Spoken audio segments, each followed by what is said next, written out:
And now I'd like to open the meeting to the sharing of testimonies of healing through Christian Science.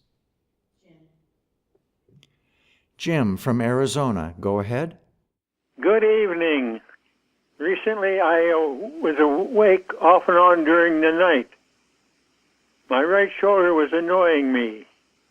In the morning I called and told the practitioner of the difficulty of sleeping. She immediately reminded me of my rightful place and suggested that I place my thoughts on God. After hanging up the phone, I started reviewing the synonyms of God.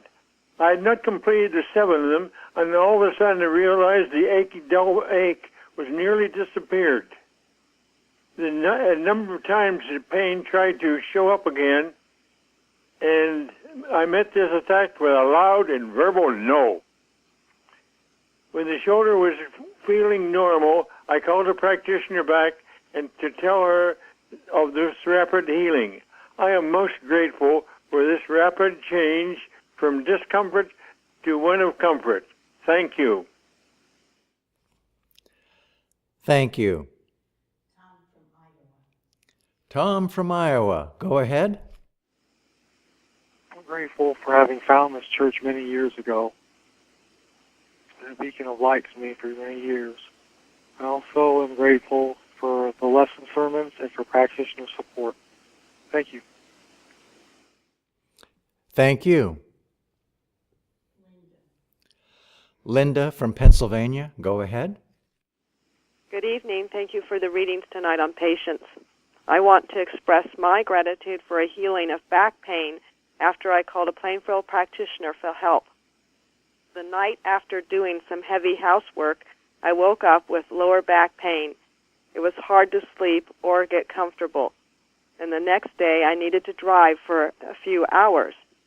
At first, I started to berate myself for not being more careful.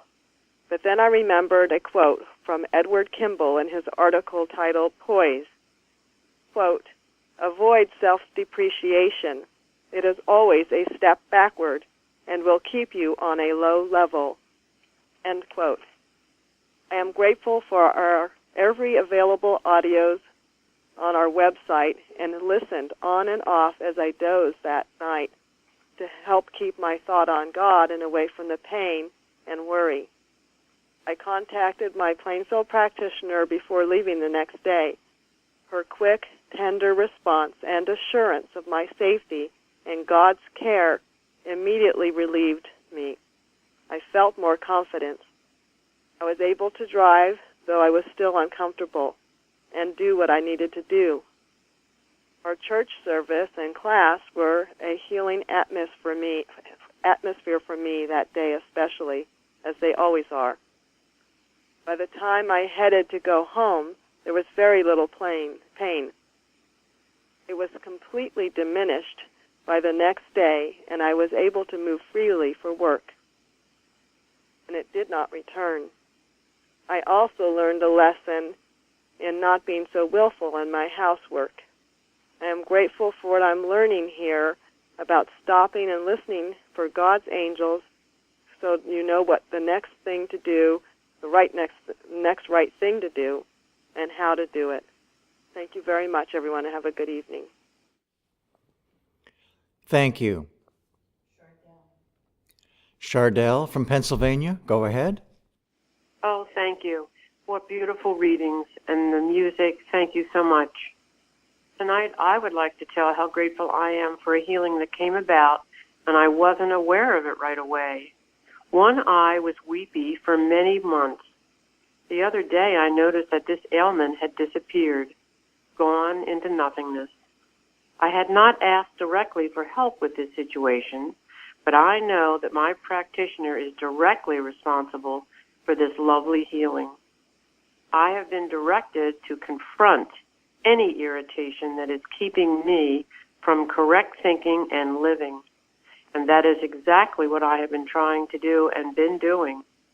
Realizing if I am experiencing any irritation, confronting it with prayer, and seeing that it is abolished. It is my job to correct any unpleasant feeling that I may be entertaining, and we are given every tool needed to accomplish this task. And quote, God's presence is enough in toil and in rest. Guard your thought. End quote. Thank you so much. Thank you. Craig. Thank you for those readings on patience. And as a parent, I need more. And my readings did and gave me direction. Just yesterday, I asked practitioner help because I have a shortcoming. Sometimes I get something bothering me. It kind of sometimes takes me over, and I can't concentrate on other things that I have responsibilities for. Well, my son wasn't acting right, and so I called a practitioner and asked for support. He wasn't being grateful for the many things he's received, and really been benefited greatly by the church and other things. And so, but I needed to fix it or support him, but not to stop from other responsibilities.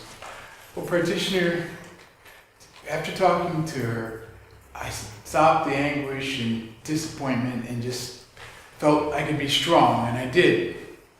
I got him to work in the backyard to do some manual labor that he'd be stuck with if he didn't, without a choice, if he did not do better. He needed to show that, to see the difference between that and properly doing his studies and other things that you're responsible for. And I did it without feeling bad, but knowing I was doing right, and it's having a positive effect. And I did also know how to handle my business at work, and made progress to the point that I was able to complete much of it today. But I would have, without having some support, I would have probably been just kind of swallowed up in it, and it would have been very personal, self-deprecating thing. So I thank God for keeping me above it and letting Him direct it. Once I found encouragement and strength from a healing practitioner here, words of truth that his child is, that we all expected much more from God's child, my son, and that he could do it. Thank God for his church and support. Thank you. Day from Georgia, go ahead. Thank you. Thank you for tonight's reading. I'm thankful for learning through our consistent instruction in Christian Science that there is nothing too big or too small for God to handle. Last night when I got home from work, I realized that my employee ID badge had fallen out of its holder. Knowing the importance of it in my daily operation at work, I had the urge to worry about it and to look for it aggressively. But the strong thought has been coming to me often over the past several days to trust God. And this thought came again last night. Today I left for work and I still hadn't found the badge. So I held to the thought that there is no loss, but had the urge to think of what I would do without it or how I would replace it. Again, the thought to just trust God came to me, and that allowed me to stay very calm, although there was very aggressive suggestion to get worked up about it. As I was approaching work, I began to write a testimony mentally because I had a strong feeling that I would find it when I arrived. Another employee gladly let me into the building, and as I approached the security desk, the officer asked for my name as he reached for the ID. After he returned it to me, I thanked him several times, and he gave me a high five and seemed to be just as happy as I was that it was returned. This is someone who I had encountered on several occasions, though most times he didn't even speak, but something would always tell me to continue to be kind and speak to him. This time he introduced himself and I thanked him again before going to my desk.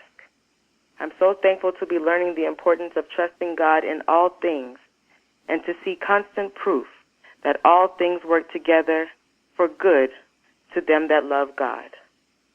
I'm grateful for learning in Christian Science that to love God means to trust him in all things, and I'm grateful to be here tonight. Thank you so much for the readings again, for all the testimonies, and for the music. Thank you.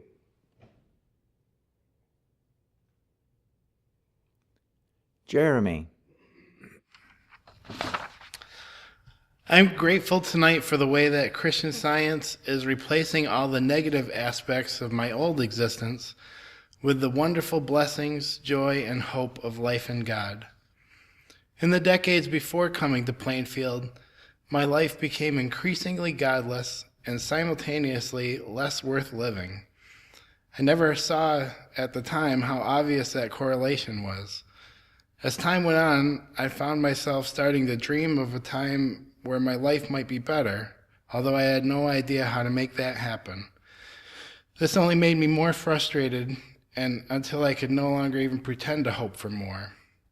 It wasn't until I reached bottom and finally asked God for his help that things started to change. I'm very grateful he heard me, and I know he heard me because of how quickly my life changed and how it has kept changing since coming here. It is clear now to me that if I keep building with the bricks that God is giving me, that the structure of my life will continue to grow into something I could never have dreamed of before. Because of this, I've begun to have an excited expectation about life, not only for my life, but for everyone's life. It has helped me to see how practical Christian Science is, and how, for this world in need, how important this mission of bringing Christian Science is, and how certain I am now that they will meet all the real needs that need to be met. Only God could have shown me a way of increase that doesn't separate me from others, but brings me closer than ever. Thank God for this wonderful science, this church, for practitioner support, and for all that is made available here, because it is very clear that I never would have understood any of this on my own. Thank you. And now I have a testimony from Joseph from Scotland. Hi, this is Joseph from the UK. I'm very grateful for this week's Bible lesson on life. I really struggled in the past to understand the statement of Jesus, I am the way, the truth and the life. And also, I never really understood this idea, I am the light of the world. Because of course, coming from a background where Jesus is celebrated in his human form, even the sacrament, something we studied last week, is a very material thing, and it's almost a form of cannibalism, thinking that you're eating Jesus, as the Catholic Church teaches. But this week the Bible lesson really has made it very clear for me, and I now see Jesus scientifically in three separate parts. The first part is Jesus as the Word, and the Bible, of course, we have to separate the actual paper book from the message it gives. It's really very interesting. It says in the scriptures that the Bible is a lamp unto my feet and indeed is a light. And there is the first clue, because Jesus himself describes himself as the light of the world. And of course we have to separate him from his humanity and also the Christ message that he brought, which is also the light. And I think the third thing which many people miss is this idea of Jesus being life, because he says, I'm the way, the truth and the life, because I think the Christ message is what gives us life when it's understood. So after separating the Bible as well as Jesus from their material form that we've been taught into the more spiritual interpretations, we then have a platform there that we can work with. And Jesus also as the illumination, as the light, as the revelation, as the message which is given to us. which is in itself life as we understand it. I think it's 1 John which says that he who hath the Son has life. And again, we're back to this point of illumination in Jesus if we separate him out from his human form. So really understanding Jesus, in other words, the revelation or the illumination in firstly the Bible, secondly separated from his human character and the message that he brought, and thirdly as the illumination itself, really made this so much more scientifically robust in something I've been able to work with. So I'm really grateful for this awareness, this idea, of the Word becoming flesh. I didn't understand that, but I can now see that what it is the Word indeed is a light. It's becoming flesh. It is simply symbolizing the coming of Jesus, and the Christ message truly has opened up my understanding after all of these years when I was taught the very opposite. So I'm just so grateful for that, and I really wanted to share it with you. Thank you so much. Thank you. Luba from Ohio, go ahead. Yes, good evening. In the past, I faced most problems with a great sense of anxiety. With what I'm learning now at Plainfield, I know that it is not me solving any problem, and that God is my mind and provides direction. I am so grateful to my practitioner for all that she has provided, and that she's always there for me. Thank you for tonight's reading and this meeting. Thank you. Lil. Recently, I received a huge blessing from God in moving from an apartment in a condominium area to an apartment in the house of a church member. The thought of moving had been coming strongly, and I could not resist the opportunity when it came, as I knew it was coming from God. With practitioner help, it all unfolded well, from wonderful movers to utility changes to the packing and unpacking. It felt like home from the first day I was there. God provided solutions for everything I did. It's great to be living in the atmosphere of a fellow church member to do God's work. I'm so grateful to God for his love and for the help of the practitioner. And thank you for those wonderful readings. Thank you. 60895.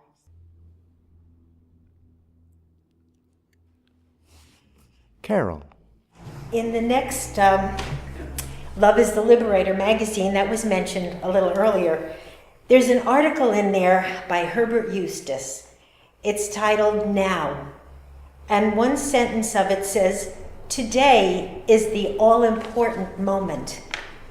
I remember years ago when I first came to this church, I would always think things are going to get easier down the road. When my kids grow up a little bit, things will be better. If I could get a raise at work, things would be better. And I spoke to a practitioner about it. And the practitioner told me, now is what's important. You have work to do for God now. In fact, this first hymn that we sang said, "Today has need of thee." And that's pretty much what the practitioner told me, that we each have work to do for God each day. And if we're looking forward to something in the future, or thinking things are going to be different in the future, or that they were better or worse in the past, that's not doing God's work. And that's just getting our thought off where it should be and not handling the things of the present. That was such a big lesson for me, and it took a little time to really get it and to do it pretty much on each time. But that was probably one of the best lessons I've ever learned. Take care of it now, and then tomorrow builds upon today. I'm just so very grateful for Christian Science, grateful to Mrs. Eddy for what she's given us, and very grateful for the practitioner help that I've had for so many years. Very, very grateful to be here. Thank you. Thank you. Jeff. About 6 months ago, when I first came to Plainfield Independent Christian Science Church, I felt like the fugitive in the Hollywood movie No Way Out. No, I wasn't framed for a murder I didn't commit, like the hero of that movie, but I felt pretty low just the same. One thing in particular gave me a guilty conscience, a big financial debt I owed my father. I was living a lie for years, letting him believe I had invested the money in a new real estate business, which I had to a certain extent. But in the end, I had spent it all on family household bills and mortgage payments over a 6-year period, which I tried to make the real estate business work. My dad got me started in Christian Science. He planted the seeds of Christian Science in my life early on. It was up to me to cultivate the seeds, but I wasn't ready to cultivate the seeds, being a self-centered young man in a hurry, out to set the world on fire. For many years, I paid lip service to the seeds of Christian Science whenever Dad and I got together, because my, oh my, how he loved to talk about the wonders of Christian Science. But mostly the seeds lay fallow in the fertile ground, and I didn't care to water them or give them sunlight. I guess you could say I spent my life in riotous living in a faraway land among strangers I thought were my friends. A life that was exciting but self-seeking, thus never really satisfying. Yet, at Thanksgiving and Christmas, this past Thanksgiving and Christmas, and all Thanksgiving and Christmases, I always made sure to come home and see my dad and listen to him talking about the wonders of Christian Science. To sum up, this financial debt was hanging over my head like the sword of Damocles. Since I still owed it, or still owe it, it makes me feel guilty that I have no way at present to pay it back. The debt represents to me not only the poor choices that led up to it, but the sheer squandering of years that could have been spent better. Years the locust ate right up because I let it happen. My controlling desire motivated to seek my own will. For me, self-centered fear activated all my character defects. It was always about my fear of losing something I had, or my fear of not getting something I wanted. No wonder I lived in a stressful state of unfulfilled demand. They say a fool and his money are soon parted, and I am that fool. The debt was huge and seemed insurmountable, an obstacle in my fearful, guilt-ridden mind. When I first walked in the door of Christian Science Church here in Plainfield Independent, just 6 short months ago, I really saw no way out. Then I came here, and lo and behold, those seeds of Christian Science my dad planted had taken root. So I started to cultivate them. Long story short, this past Christmas, I visited Dad where he lives in upstate New York, and guess what we talked about? Christian Science. As we talked, I started to cry in front of him. I told him the truth about 6 months ago that the money he gave me was all gone. So he already knew that, and why I had been avoiding him ever since. He looked at me and said, "Son, what you've learned at that Plainfield church of yours is worth more to me than 10 times the money I gave you to invest." I was in awe at the forgiveness in his heart, and it was the day after Christmas, too. In conclusion, I have been sending what I can every month to Dad in a letter, updating him about my life and activities here at Plainfield Church. What seemed impossible, the debt and the estrangement from my father, it was impossible for me to see any way out. But for God, all things are possible. Forgiveness is a decision. And when I decide to forgive myself, a healing is unfolding. Maybe not on my timetable, which is impatient, but on God's timetable, which is patient. Thank you. Okay, Melissa from Australia, go ahead. Hi, everyone. I just want to share, my great love and thankfulness for really coming into Christian Science, and also discovering your Plainfield website with everything that you are doing there. I think it's fantastic what you're doing. One of the things that just came to mind when someone rang up and made a comment about drinking, etc. It just reminded me when I first started studying Christian Science, I was a great party girl. I used to love to drink. I was brought up in the family. That's what we all did. And somewhere along the line, as I was studying science and health, I just found I lost the appetite for drinking. It was a very natural thing. It wasn't something where I was told I had to stop drinking. It wasn't because I read something in Science and Health that said you can't drink, etc. It was a realization that I wanted to stay in touch with my intuition. And that's what Christian Science was doing. It was leading me back to be in touch with my intuition, to develop my spiritual sense. So I started thinking more with my spiritual senses and not with material sense. And I found that it just naturally, I stopped drinking. And I've never had a drink since, or a desire or whatever. It was just a completely natural thing from the shift in my thinking or my growth in my spiritualization of my thought. It's a wonderful thing. And we have such, we get wonderful support with practitioners, the work they do. We have all this wonderful material to read, and it's a great journey to go on. So I really just want to express my love and gratitude for that. Thank you. Thank you.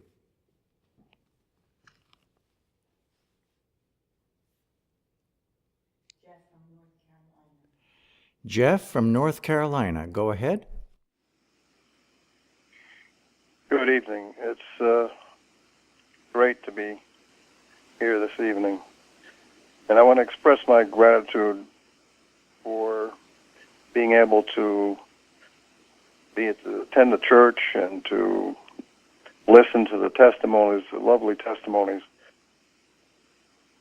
that I just get so involved in and almost forget what I want to say. But I've been listening for the divine presence for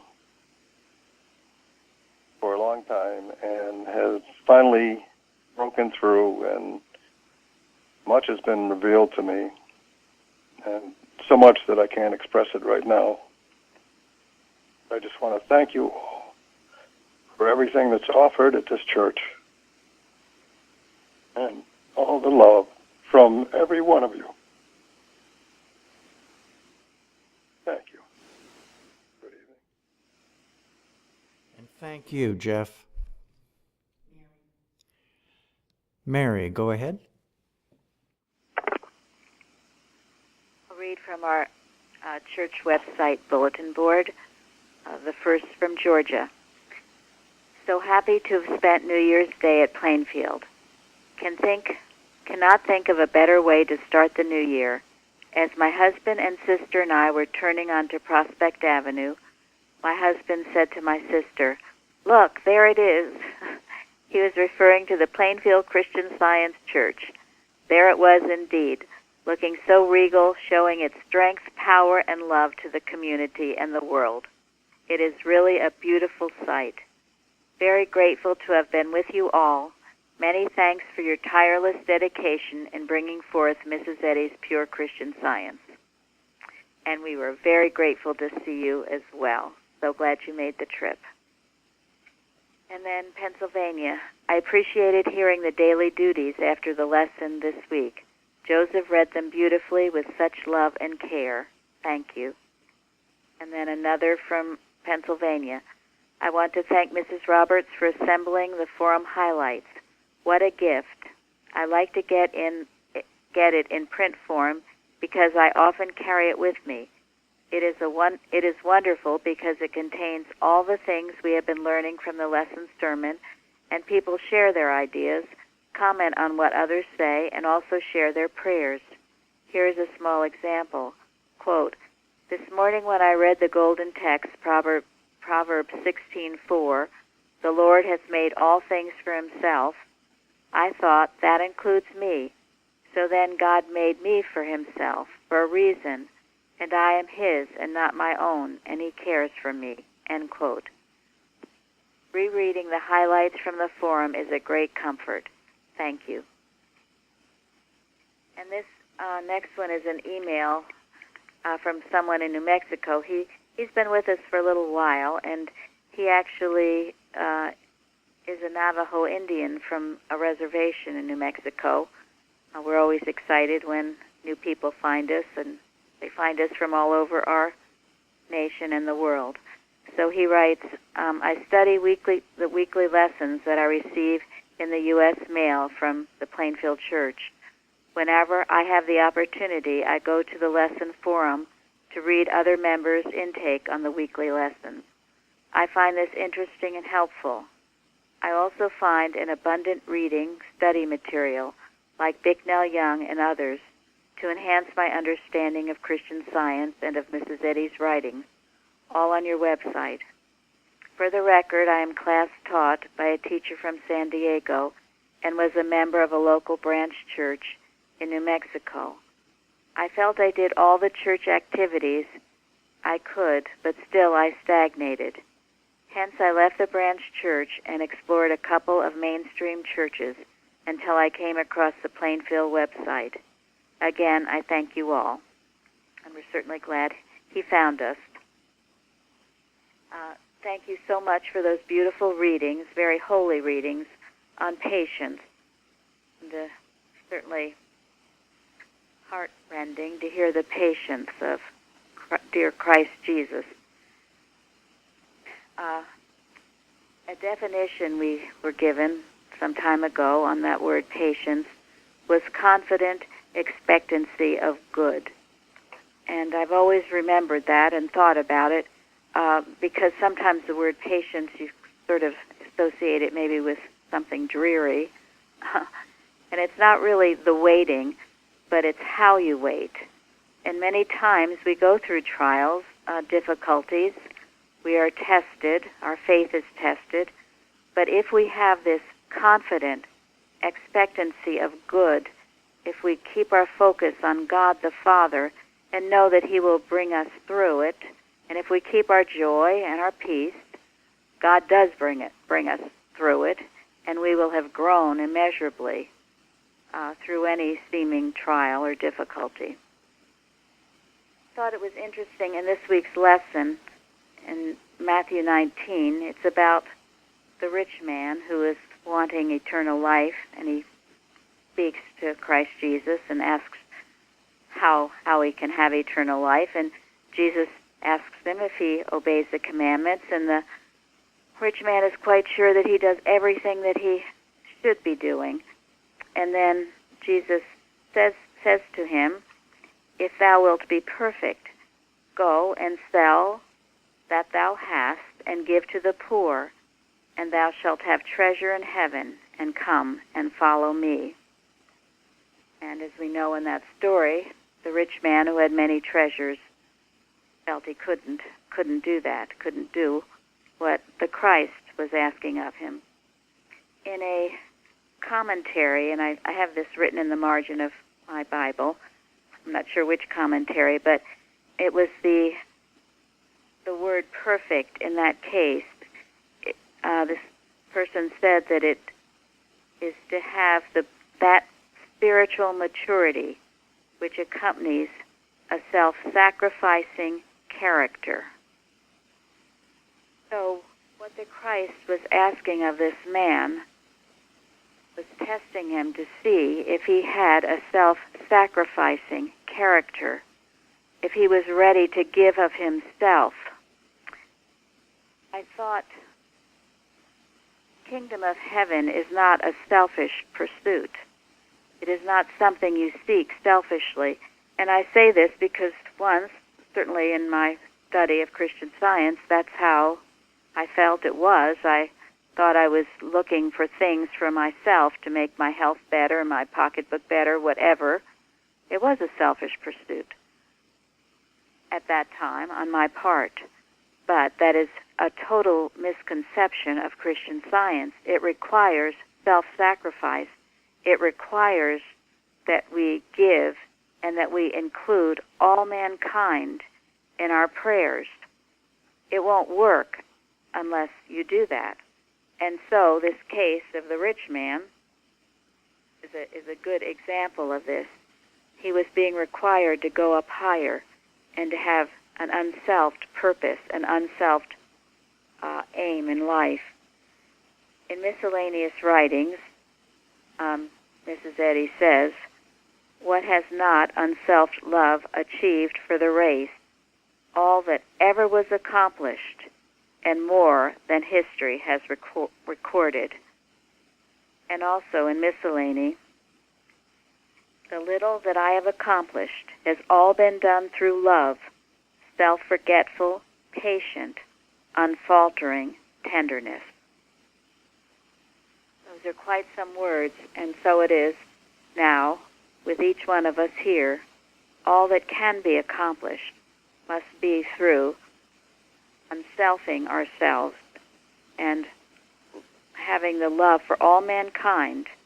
Again, kingdom of heaven is not a selfish pursuit. It must be an unselfish, a tender love for all mankind, and to see the freedom for everyone, everywhere, which God gives. I'm so grateful to be here tonight, to hear this beautiful meeting, beautiful music, readings, and testimonies. I thank you all. Thank you.